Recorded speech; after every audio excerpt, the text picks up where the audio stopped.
Assalamualaikum warahmatullahi wabarakatuh. Kepada yang terhormat Bapak Dr. Andes Jian Amori, Magister Pendidikan, selaku dosen pengampu mata kuliah Filsafat Pendidikan. Perkenalkan, nama saya Putri Meliza dengan NPM 122.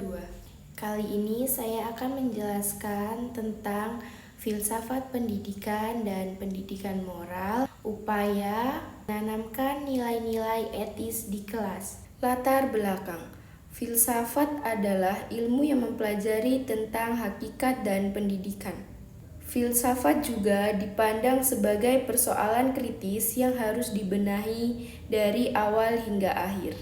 Dalam konteks pendidikan, etika dan moral tidak hanya mencangkup tentang individual, tetapi juga melibatkan interaksi antar individu, guru, siswa, orang tua, dan masyarakat secara keseluruhan. Dengan memahami dan menerapkan nilai-nilai etika dan moral, individu akan mampu mengembangkan sikap yang baik, menghormati perbedaan, serta bertindak sesuai norma-norma yang berlaku di masyarakat. Pertama, apa konsep etika dan moral dalam pendidikan? Yang kedua, apa saja faktor-faktor yang mempengaruhi etika dan moral dalam pendidikan? Tiga, upaya apa untuk menanamkan nilai-nilai etis di kelas? Yang keempat, strategi apa saja untuk meningkatkan nilai etika dan moral di kelas? Yang pertama, untuk mengetahui konsep etika dan moral dalam pendidikan.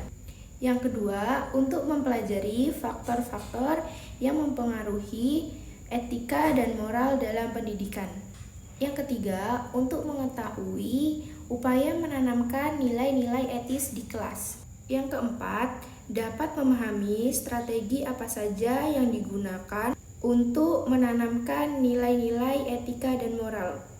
Etika dan moral merupakan dua konsep yang saling berkaitan dalam konteks pendidikan.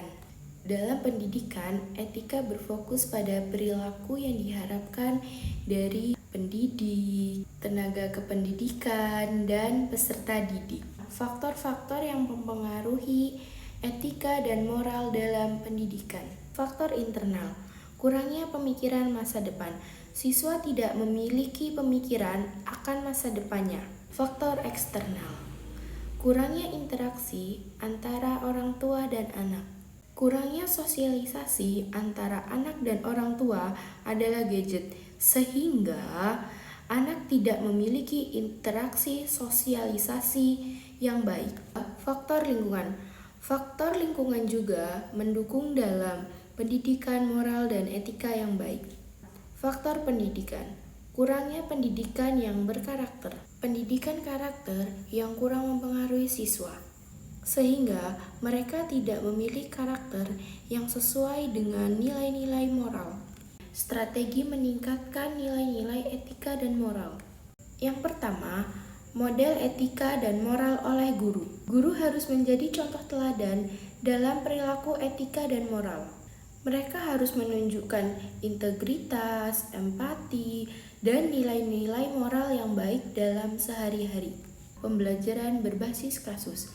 Hal ini dapat membantu siswa memahami konsekuensi dan tindakan yang mereka ambil. Diskusi etika memberikan kesempatan kepada siswa untuk berbagi pandangan mereka. Program pengembangan karakter.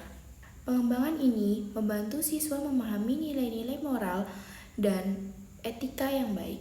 Keterlibatan antara orang tua dan masyarakat. Hal ini mendukung dalam pembentukan karakter siswa.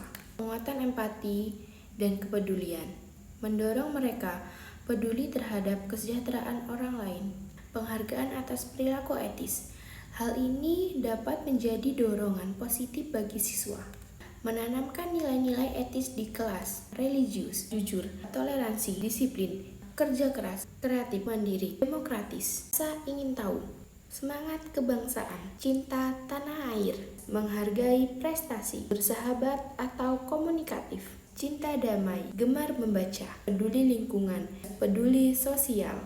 Kesimpulannya, Pendidikan moral merupakan usaha terencana yang bertujuan untuk mengubah sikap, perilaku, tindakan, dan kelakuan agar dapat berinteraksi dengan lingkungan masyarakat sesuai dengan nilai moral dan budaya masyarakat. Cukup sekian penjelasan materi dari saya, kurang dan lebihnya saya mohon maaf, kepada Allah saya mohon ampun. Saya akhiri, wassalamualaikum warahmatullahi wabarakatuh.